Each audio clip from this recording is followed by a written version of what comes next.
Hi, everybody.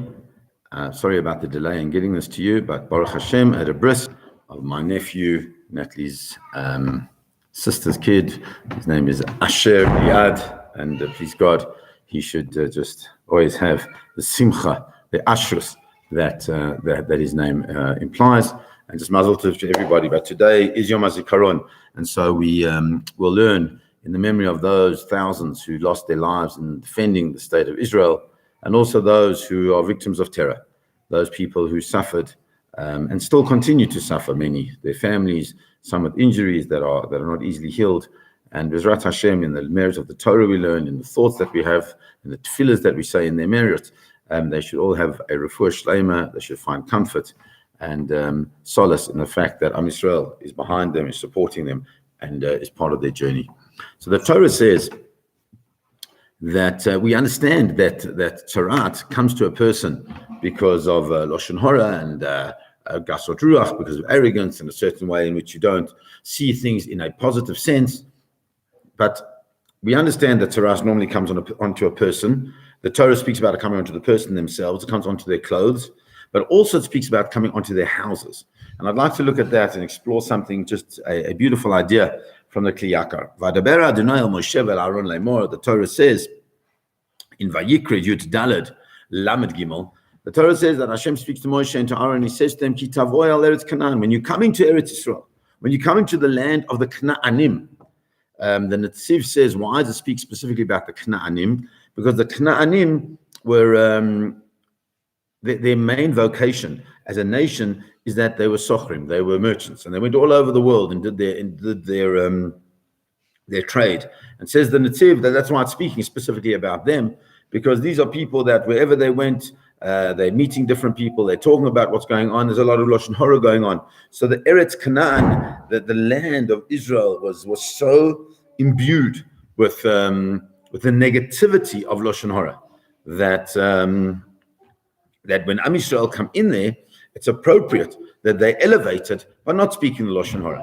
But I'm going to take a little bit of a different track according to the Kli Yakar. He says, Ki tavoy el Eretz Canaan, when you come into the land of the Knaanim, asher ani nosen lechem nachuzah, the land that I'm giving you, says HaKadosh Baruch Hu to Bnei Yisrael, the land I'm giving you as an achuzah, as a possession, as an inheritance. When asati negat tzarat b'bayit Eretz achuzatchem, I will give negat tzarat. There will be negat tzarat, this plague upon the house, b'bayit Eretz achuzatchem, the house in the land of your inheritance.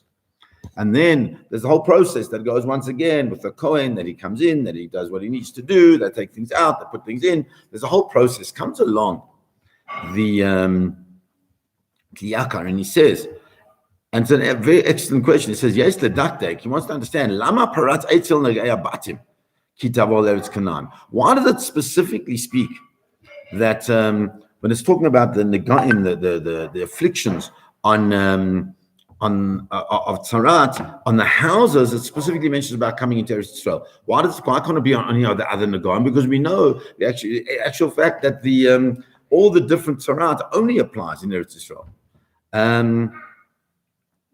He says, so the reason is that he says perhaps we can say that the reason is very simply is that there's something about our ownership of the homes in the land of Israel that perhaps could be a cause for the fact that they're on the negaim, that the fact that there might be some type of negat tzarat on the homes. And he says, he says, because you know why? Remember, we said there are different reasons why tzarat exists in different places. One of them is because of what we call tzarat ayin, because a person has a narrow view, a negative view on other things. And so comes along the Kli Yakar and he says he believes that that the reason for the tzarat on the houses is because of tzarat ayin. The Gemara says in Erchin, says that comes to the person, he's talking about a person in the next pasuk, in pasuk 35, it says that the person who owns the house, he will come in and say to the Kohen, and he will say to him, it looks like I've got negaim. He says, what does it mean? It's specifically about the person who owns the house, and who feels that house is totally his. He doesn't give anybody else. The reason why Hashem gives us homes, the reason why Hashem gives us the things that we have, a bait malei, kol tov, a home filled with all goodness, lin soto, is coming to test us. Are we going to use the goodness of our homes, not only for ourselves, but also for acherim, or for others? Not only for himself. Because the prophet Haggai says, Hashem says, all the wealth and everything that exists in the world belongs to me. That when a person gives to others, he's not giving to others from his own. He's actually giving from HaKadosh Baruch Hu's table. Because everything that we have is Mishulchan Gavoah Kazachi. We have everything that we have is actually from Hashem's Shulchan Gavoah, from Hashem's holy table. That's why it says, when you come into the land of the Canaanim, which I'm giving to you as an inheritance.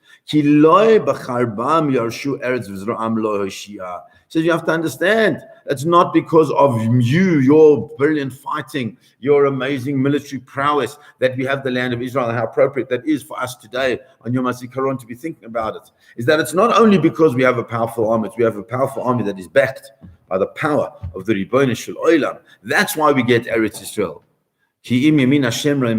Because the right hand of Hashem is the one that uplifts us. That gives us the nachala of the goyim, that gives us the inheritance of those who had that land before us. And we need to know that there's no place for us to be selfish and to think that it's because of what I did that I get this place in Eretz Yisrael, that we as Am Yisrael get this place in Eretz Yisrael because of what we did. No, we have to understand that it's all backed by the Ribono Shel Olam Sharei Hashem. HaKadosh Baruch Hu gives us the strength. HaKadosh Baruch Hu gives us the ability to inherit that which we have.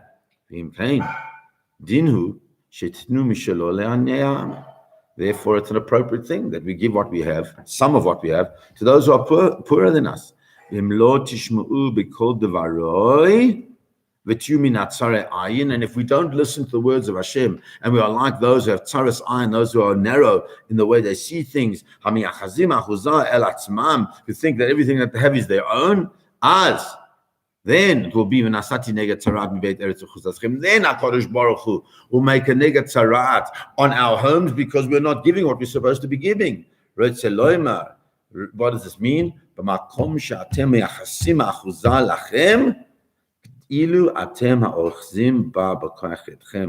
in that place where Hashem has given you your possession of the place and you treat it as if you yourself through your strength have got that place, then what?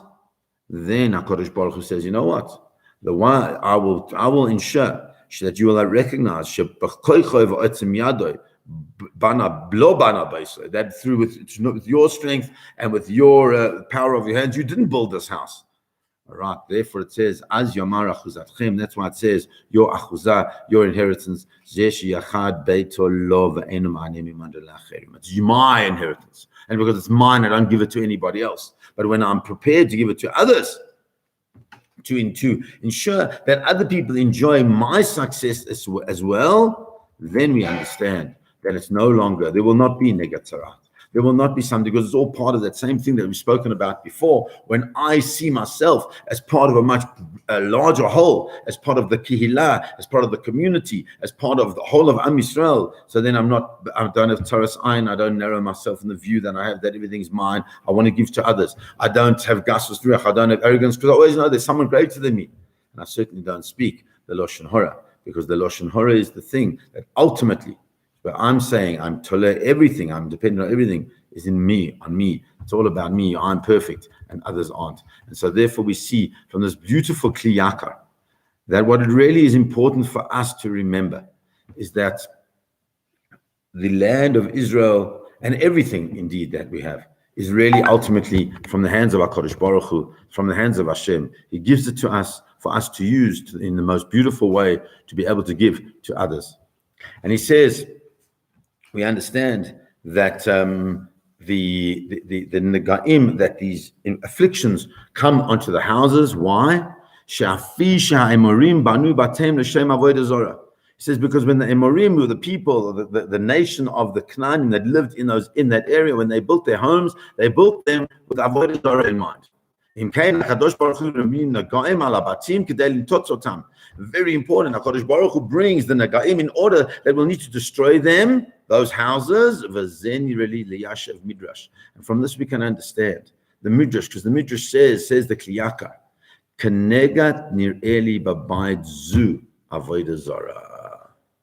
He says that the nega is like avodah zarah, because in actual fact, he says that when a person builds a home, which the foundation is avodah zarah, such a home needs to become purified. It's not just about the nega, it's about what the foundation of the home is. And so we need to learn from that our foundations need to be foundations of kedusha, of tahara, of giving, of Torah, of avodah. All those different foundations that we know are so fundamental in our lives. And when we build our homes on those fundamentals, then we can understand, we can begin to be understanding that those homes are in a way immune from the negat sarat.